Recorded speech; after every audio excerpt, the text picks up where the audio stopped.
Hello, Sean here again, and I'm part of the team here at Andover Baptist Church. If you have been with me all week, and this is now day 5, then thank you, and you'll know that I've called this series of devotions A Funny Thing Happened. And today I wanted to tell you a story about something that happened to me on a trip to France some 20 or so years ago now. It wasn't funny at the time, but when I look back at it now, I can still smile. I have 2 children, and at the time they were both under 10, and we had a very long drive ahead of us as we left the French port of Caen.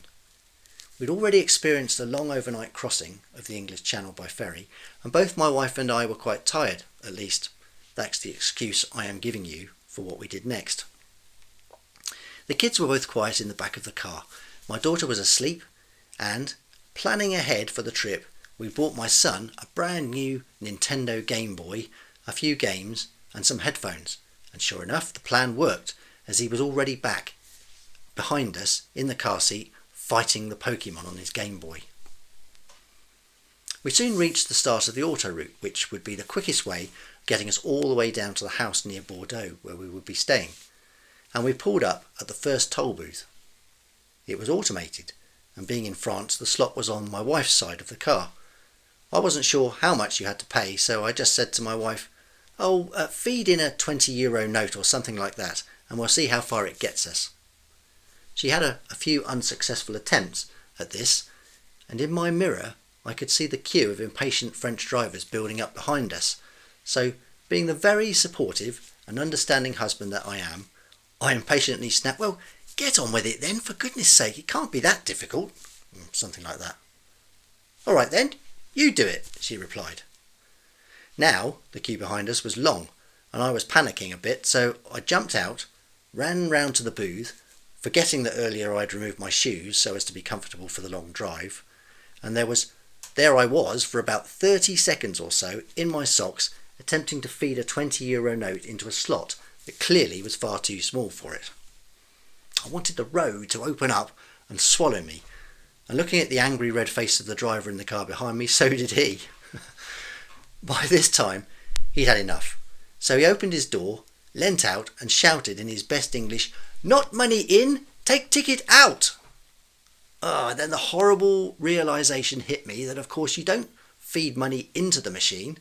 It has no idea how far you're going. No, you take a ticket out, and when you get to the end of your trip on the autoroute, you pay for how far you've travelled. I'd been attempting to put cash into a ticket dispenser. The French driver behind me may as well have shouted out, "You stupid English..." I won't finish it, and he would have been absolutely right. I've never felt so stupid. I quickly got back into the car as my wife pressed the now obvious button and took the ticket, and we sped off, feeling very, very embarrassed. Then my wife still managed to get in a "I told you the money wouldn't go in" comment, whilst looking triumphant. I thought I knew better than my wife. How often do we think we know best, that we can do things better than God? Romans 8 verse 27 says, "He, God, knows us far better than we know ourselves." You may think you know yourself really well, that what is best for you is clear, or that how you should do something is obvious. But the Bible teaches that God knows us far better than we know ourselves.